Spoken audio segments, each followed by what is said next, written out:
Welcome back to our CUTV studio for another live presentation of Top of the Hour. I'm Cecilia Ramirez. And I'm Brooke Whiteley. The results from the SGA elections are in. Reporter Jenny Ann Roig tells us more about the new cabinet. Plus, we have some national stories regarding Army families, Colombian drug lords, and more teacher scandals. Top of the Hour is next.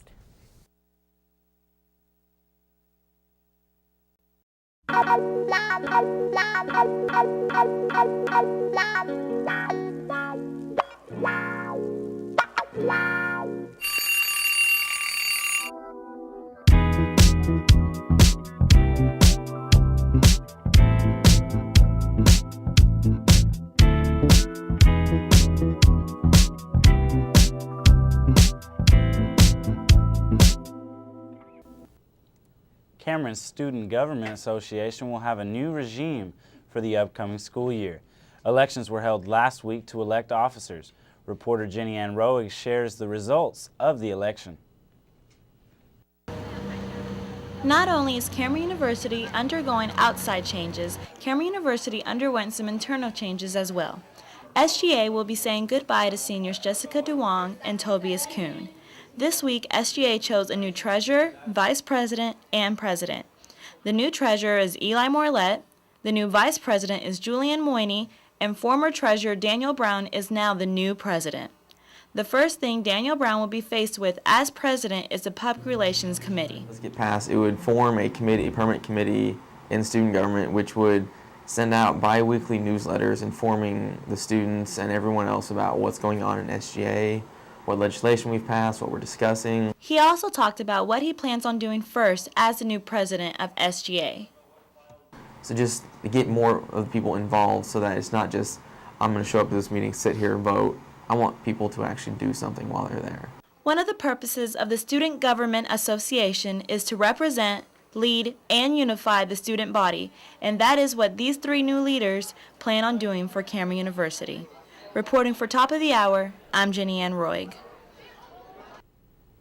The family of an Army veteran is suing a Virginia funeral home, claiming the firm mishandled the man's body by leaving it in an unrefrigerated garage for more than 2 months as it awaited burial at Arlington National Cemetery. The lawsuits filed against National Funeral Home seek $60 million in damages. The family of retired Army colonel claims in the lawsuits filed recently that the body was defiled, degraded, and humiliated as it sat in storage last fall. Last year, National Funeral Home was placed on probation for 3 years in order to pay a $13,000 fine after an unannounced inspection found unsanitary conditions and other violations. It was the second time in the past 6 years that Virginia's regulars put the home on probation. A soldier in the U.S. military is facing life in prison without parole after murdering 4 Iraqi detainees. The 4 Iraqis were captured after an exchange of fire with the soldiers' unit. Prosecutors have stated that Master Sergeant John Hatley acted as a judge, jury, and an executioner in the execution-style killings back in spring of '07. Hatley and 2 other individuals shot the victims in the back of the head with 9mm after taking them into a canal in Baghdad. A military jury found John Hatley guilty of premeditating murder and conspiracy to commit the murder. Hatley is 40 years old and has been a career soldier serving in the First Gulf War, Kosovo, and Iraq. He will be sentenced Thursday at the U.S. Army's Rose Barracks in southern Germany. Colombia's most wanted drug lord is behind bars after being captured Wednesday in a jungle raid involving hundreds of police officials. Daniel Rendon Herrera, or Don Mario, was taken into custody to await possible extradition to the U.S. Don Mario commanded a private army that shipped over 100 tons of cocaine into the United States. Colombia's president describes Herrera as one of the most feared drug traffickers in the world. He is believed to have committed 3,000 murders in the last 18 months. Earlier this year, police attempted a sting on Don Mario. The drug kingpin offered $1,000 to his assassins for each dead police officer, hoping to escape arrest. Colombian officials then offered $2 million for information leading to the arrest of the man who controlled key smuggling routes through Central America and is believed to have been working closely with Mexican traffickers. The U.S. is attempting to put Don Mario on trial in New York on charges of conspiring to distribute cocaine into the country. Burger King is regretting a recent advertisement that was a little racially insensitive. This advertisement featured a small Mexican covered in his country's flag next to a tall American cowboy. The new promotion for BK is the Texican Whopper. The new Whopper is a Tex-Mex style cheeseburger with chili and spicy mayonnaise.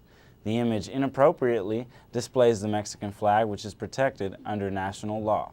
The TV version of the ad is being aired in the UK and Spain and features the cowboy and the pint-sized Mexican wrestler living together as roommates.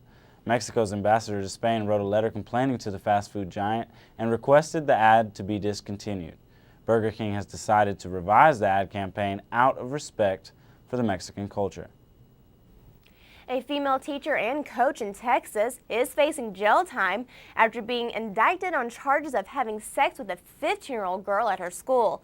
The charges are stemming from an alleged sexual relationship between the 39-year-old teacher and one of her junior high school students. The charges include 3 counts of sexual assault and 3 counts related to an improper relationship between student and educator.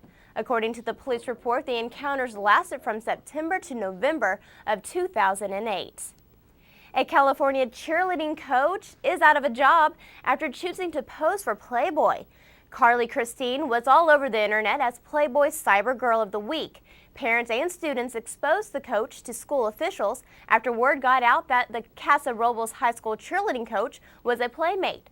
Several girls have not been selected to be on the cheerleading squad because of their number of unexcused absences. Their parents then decided to make copies of Christine's photos and left them on the principal's desk. One parent says the entire football team has seen the photos. Carly Christine was fired from her position for her improper exposure, while she was supposed to be a role model for the high school. Well, Wow. I guess at least you still got a career somehow. And yeah, that's pretty weird. All these teachers just going crazy. I'm trying to figure out who keeps hiring them is my question. Exactly. They need to, I guess, do a stricter background check or Definitely. something. Thanks again for joining us for another live edition of our Top of the Hour morning show. Tune in next Thursday morning at 9 on any of the monitors around campus to learn about any news at CU or any national or world news. You can also view any of our CUTV shows, including our telenovela, at youtube.com.